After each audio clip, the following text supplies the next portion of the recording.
Sir development ఎలా ఉందో నా వెంచర్ కానీ చూస్తాను కాదంటే సార్ రండి సార్ అని చెప్పాను. సార్ ఇక్కడికి వచ్చారు. వచ్చిన తర్వాత సార్ మళ్ళీ ప్రీవియస్ వెంచర్లో ఎంత తీసుకుంటున్నారు ఏంటిని సార్ ఫీడ్బ్యాక్ అడిగి తెలుసుకుందాం. హాయ్ సార్, మీరు ఒకసారి మీ డెవలప్మెంట్ చూపించాను, ఎలా ఉంది ఏంటి, అప్పుడు ఎలా ఉంది ఇప్పుడు ఎలా ఉంది, మీరు ఏమనుకుంటున్నారు, మీ విలువైన సందేశం మా కస్టమర్ దేవులకు చెప్పండి. నేను 9th వెంచర్లో తీసుకున్నాను సార్. నా 9th వెంచర్లో నేను ½ ఎకరం తీసుకున్నాను. అప్పుడు ఏంటంటే నేను తీసుకునేటప్పుడు ఓపెన్ ల్యాండ్ ఉంది, ఏమీ లేదన్నమాట, ఒకటి గ్రాస్ ఉందంటే. తర్వాత గ్రాస్ ఉంది. తర్వాత నేను ఇప్పుడు రీసెంట్గా నేను ఒక 1.5 year కిందట వచ్చి చూస్తే అప్పుడే ప్లాంటేషన్ వేసినట్టు ఉంది. ఇప్పుడు వచ్చి చూస్తే చాలా డెవలప్మెంట్ ఉంది. మొక్కలు బాగా పెరిగాయి. మళ్ళీ డిపేర్కి సిస్టమ్ బాగుంది. మెయింటెనెన్స్ అయితే చాలా బాగుంది. నేను ఇంతవరకు చాలా చూసా కానీ ఇంత మెయింటెనెన్స్ ఎక్కడ చూడలేదు. ఇది ఫస్ట్ టైం నేను చూడడం. నేను 2.5 years బ్యాక్ నేను ఫస్ట్ వెంచర్ కూడా విజిట్ చేశాను, కానీ ఇంత లావు లేదు. అప్పుడు చాలా సన్నగా ఉండే. ఇప్పుడు చూసి నేను షాక్ అవుతాను, ఇంత లావు మొక్కలు అయినాయి అని. చాలా డెవలప్, చాలా బాగుందండి. I'm very happy by taking this. I'm part of the Sai properties.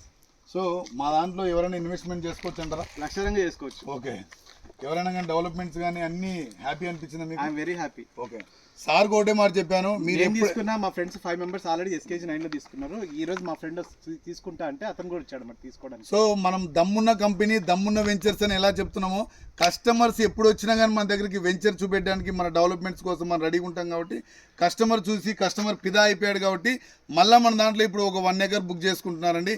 అది సాయి ప్రాపర్టీస్ అండ్ ప్రాజెక్ట్ అంటే డెవలప్మెంట్ వెంచర్లో దమ్మున్న వెంచర్ అంటే కంపెనీ మనదే కాబట్టి, సో ఇలాంటి కస్టమర్లకు మనం సర్వీస్ ఇచ్చుకుంటూ మన డెవలప్మెంట్ మనం చూపించుకుంటూ దినదిన అభివృద్ధి చెందుకుంటూ ముందుకు పోతున్నాం కాబట్టి థ్యాంక్ యూ సార్ మనోహర్ గారు. ఇంకొకటి ఏంటంటే నేను SKG 9 చాలా లోపలికి ఉంది. మిగతా వెంచర్స్తో పోల్చుకుంటే SKG 9 చాలా లోపలికి ఉంది. 250 acres అది పెద్ద వెంచరు. అంత లోపలికి ఉంటే వీళ్ళు మెయింటైన్ చేస్తారా లేదని లాస్ట్ ఇయర్ మీకు చెప్పకుండానే అన్ఎక్స్పెక్టెడ్ విజిట్ చేశాను, కానీ మెయింటెనెన్స్ చాలా బాగా నచ్చింది. అందుకే నేను మా ఫ్రెండ్కి కూడా సజెస్ట్ చేశాను. అతను ఈరోజు ½ acre తీసుకుంటున్నాను. Okay sir, thank you. So మన కస్టమర్ల దేవుళ్ళ మనసులో వచ్చిన ఆనందాలండి ఇవన్నీ. సో అందుకనే మీరందరూ ఇన్వెస్ట్మెంట్ చేసుకుంటారని కోరుకుంటున్నాను. థ్యాంక్ యూ, నమస్కారం ఫ్రెండ్స్.